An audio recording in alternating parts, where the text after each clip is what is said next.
Hello Vicha Party, I hope you all are doing well. So today in this video, I'm going to elaborate you the chapter number 4 of class 11th physics, which is motion in a plane.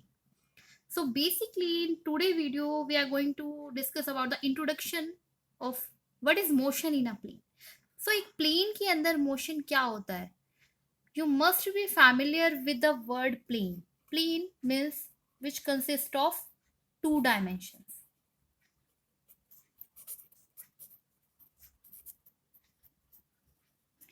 Still, what is dimension?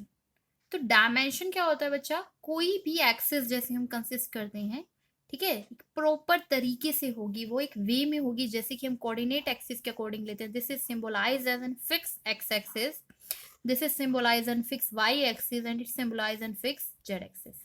So you have three axes but you have to take only two at a time, क्योंकि plane जो consist होता है वो this is always about two dimensions. So basically जो इस chapter में हम deal करने वाले हैं वो हम मोशन इन टू डायमेंशन पढ़ेंगे, जिसके दो परफेक्ट मोशंस जो हमें स्टडी करने हैं, जो कि आपके सिलेबस में है, which is one is your projectile motion and another is your circular motion. So what is projectile motion? How is projectile going on? What is the trajectory of projectile? What is circular motion? What is the equation of circular motion? How a circular motion can be verified as circular? So all these things are we will do it later. But still, the important thing about this chapter is you must be familiar with the word vector. So basically, to know about the vector, you must first familiar with scalar and vector quantity. ठीक है, अगर आप vector को जानना चाहते तो उससे पहले आपको पता होना चाहिए कि स्केलर क्या होता है. Let's see. हाँ जी, तो first is a scalar quantity. These are those quantities which have only magnitude. That means ये वो क्वांटिटीज होती हैं जिसके पास सिर्फ अपना मैग्नीट्यूड होता है, जैसे कि डिस्टेंस या फिर स्पीड.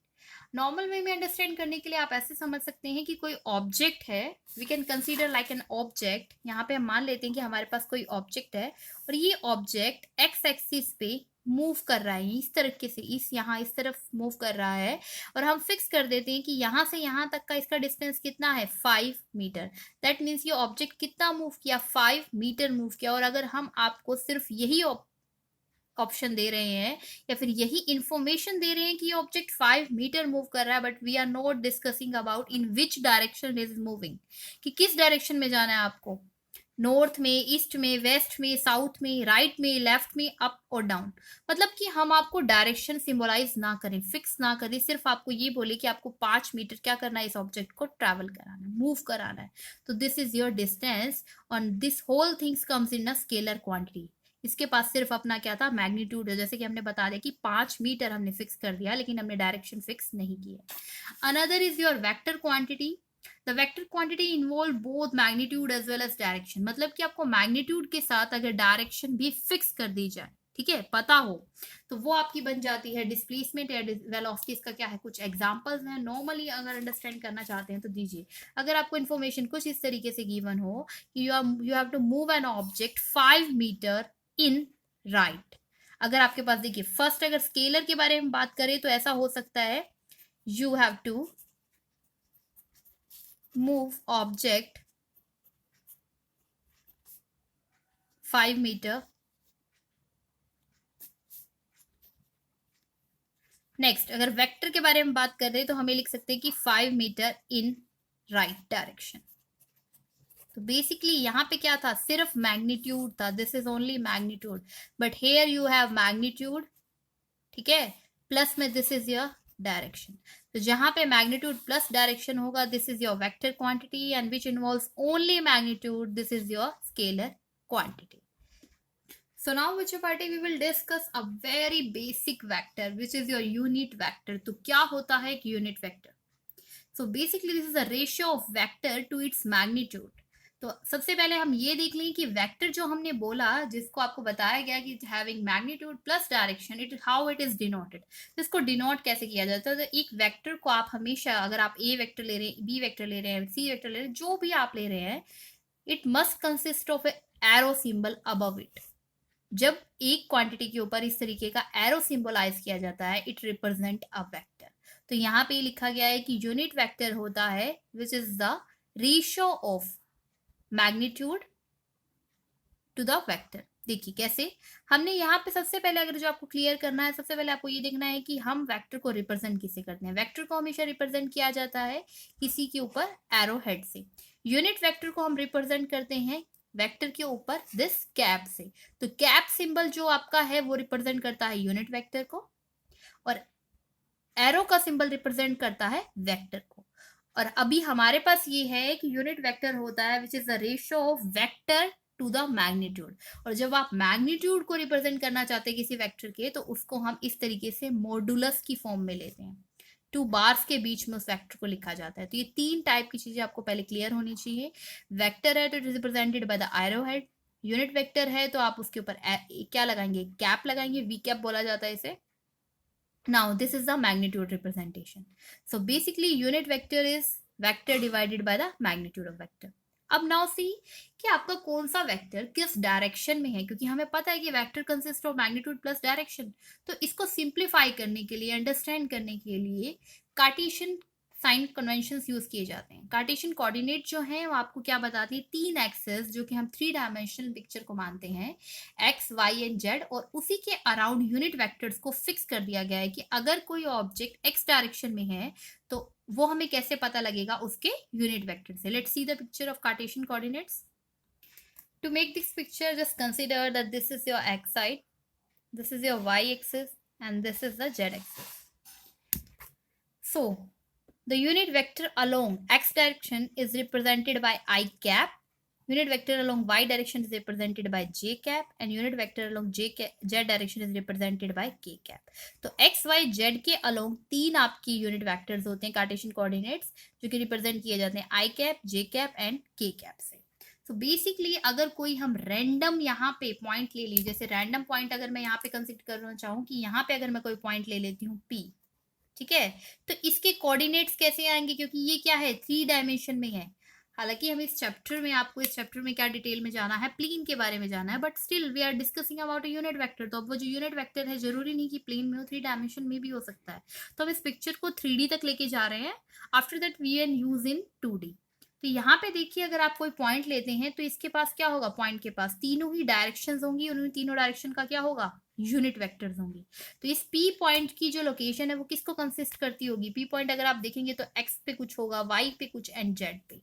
तो सबसे पहले ये जो लाइन इसे ज्वाइन करेगी, ठीक है, जो तीनों से कंसिस्ट हो, इस वेक्टर को हम किससे रिप्रेजेंट करेंगे, this vector is represented by R and consist of x I cap plus में y j cap प्लस में z k cap। Means x का मीन्स है magnitude in x direction, I cap represent the unit vector along x axis, y represent the magnitude in y direction, j cap represent the unit vector along y axis, z represent the unit vector in z direction, and k cap represent the unit vector in Z direction. Z आपको magnitude बताता है, के cap आपको क्या बताता है, unit vector बताता है।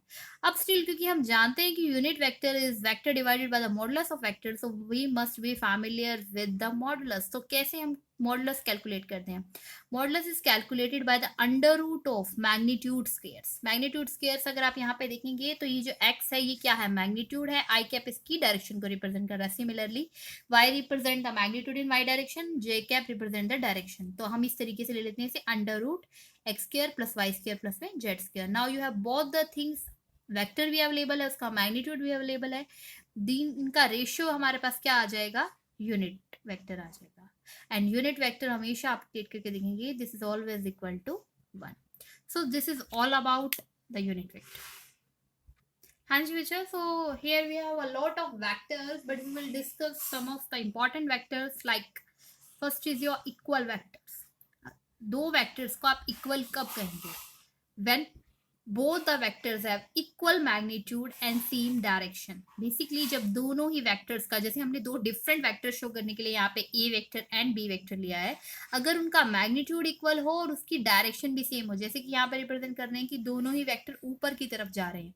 अगर हम रिप्रेजेंट कर दें कि ए जो आपका है 5 आई कैप है, बी आपका भी 5 आई कैप है, तो हम क्या रिप्रेजेंट करेगा, 5 तो उनका मैग्नीट्यूड होगा, और आई कैप क्या होगी, डायरेक्शन अलोंग एक्स एक्सिस की, दोनों एक ही डायरेक्शन में जा रहे हैं। Next is your negative vector. तो नेगेटिव वेक्टर होता है एक वेक्टर से अपोजिट, दैट मीन्स उनका मैग्नीट्यूड तो सेम होता है बट उनकी डायरेक्शन क्या होती है, अपोजिट होती है। तो दो तरीके से सिंबलाइज किया जा सकता है। अगर हम यहाँ दिखाएं कि vector A is represented by like this and vector b is minus of a, अगर ये इस तरफ आ रहा है तो ये इससे अपोजिट डायरेक्शन में जा रहा है, this is coming to the right, this is coming to the left. तो इस तरीके से भी हम रिप्रेजेंट कर सकते हैं, one is coming upward and one is coming downward, when we will can fix this कि मैग्नीट्यूड्स इक्वल हैं बट डायरेक्शंस क्या हैं, अपोजिट है। Now the next is your को इनिशियल वेक्टर। सो बेसिकली को इनिशियल वेक्टर क्या होता है, the vector are said to be co-initial if their initial point is common, means कि अगर उनका इनिशियल पॉइंट, इनिशिएटिव पॉइंट जहां से वो स्टार्ट हो रहा है वेक्टर, वो सेम हो।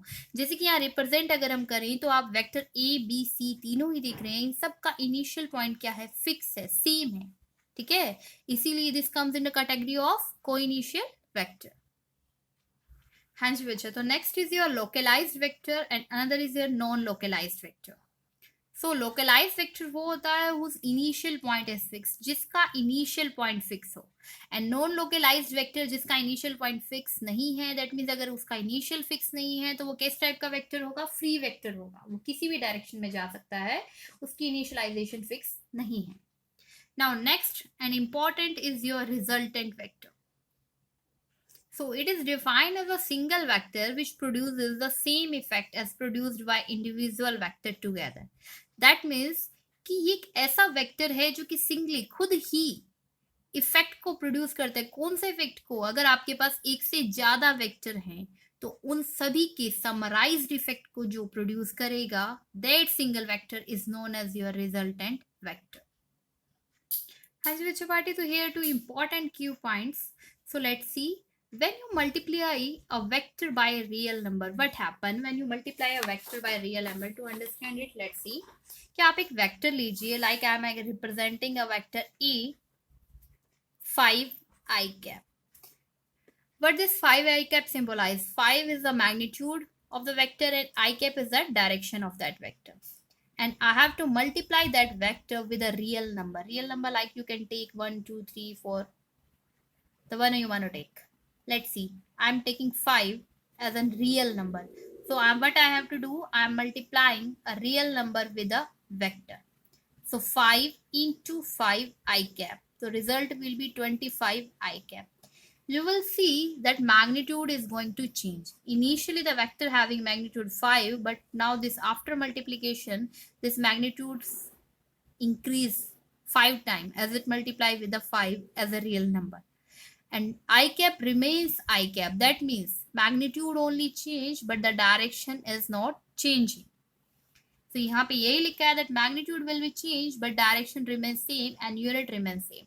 If we are talking about कि अगर मैं यहाँ पे एक वेक्टर की जगह आपको ऐसे बोल देती कि वेलोसिटी है, तो वेलोसिटी की अपनी यूनिट होती है। अगर मैं यहाँ रिप्रेजेंट कर दूँ जो ये ए वेक्टर है, this represent a velocity vector, तो वेलोसिटी की डायमेंशन होती है, क्या होती है, metre per second is a unit of velocity. So अगर आप इस यूनिट को मल्टीप्लाई कर देंगे तो ये यूनिट चेंज नहीं होने वाली, क्योंकि रियल नंबर की अपनी कोई यूनिट नहीं होती है। Next see, multiplication of vector by scalar quantity. So what we have to do now, we have to multiply a scalar quantity with a vector quantity, and we will see that magnitude and unit will be changed whether, but the direction remains the same. हाँ जी बच्चों party, तो हम यहाँ consider कर लेते हैं कोई vector, like we am taking a vector A which is 5 metre per second. वही आप इसको ए से रिप्रेजेंट कर लीजिए। अगर आपको सिंबलाइज, अगर आपको यहाँ यूनिट से पता लग रहा है कि वेलोसिटी की यूनिट है, तो आपको पता लगेगा ही कि जो आपने वेक्टर लिया है वो क्या है, वेलोसिटी वेक्टर लिया है। अगर मैं इसे क्या करती हूँ, किसी स्केलर क्वांटिटी, जैसे मान लीजिए मैं यहाँ पे ले लेती हूँ 5 kg, that means I am talking about unit से आपको पता लग जाएगा कि what you are talking about. If I am taking metre per second, that means I am talking about velocity, and kg that means I am talking about mass. तो अगर मैं एक वेक्टर क्वांटिटी को एक स्केलर क्वांटिटी से multiply करती हूँ तो what will happen, you will see that 5 into 5 metre per second into kg, the result will be 25 kilogram metre per second. That means magnitude आपका चेंज हो रहा है, यूनिट आपकी टोटल चेंज हो रही है, क्योंकि पहले आपके वेक्टर की यूनिट सिर्फ क्या थी, metre per second, but now you have kilogram metre per second. So magnitude change, unit change, but क्या चेंज नहीं हो रही? डायरेक्शन। अगर आप यहाँ पे इसको रिप्रेजेंट कर दे that is in i cap, y, j cap और के कैप, अगर यहाँ कुछ भी रिप्रेजेंट करेंगे तो वो चेंज नहीं होने वाला कि ये मूवमेंट किस डायरेक्शन में है, एक्स डायरेक्शन में है। तो यहाँ पे जो आपका चेंज हो रहा है वो आपकी यूनिट चेंज हो रही है और मैग्नीट्यूड चेंज हो रहा है, बट डायरेक्शन फिक्स है, डायरेक्शन चेंज नहीं हो रही। हाँ जी बच्चों बेटे, तो now we will see that vector addition by geometric method. So जो एक वेक्टर है, more than one vectors could be added, could be subtracted, could be multiply and could be divided, but how the process goes on, let's see. when two vectors are in same direction, अगर दो vectors आपके same direction में हैं a and b, then resultant is equal to a plus b.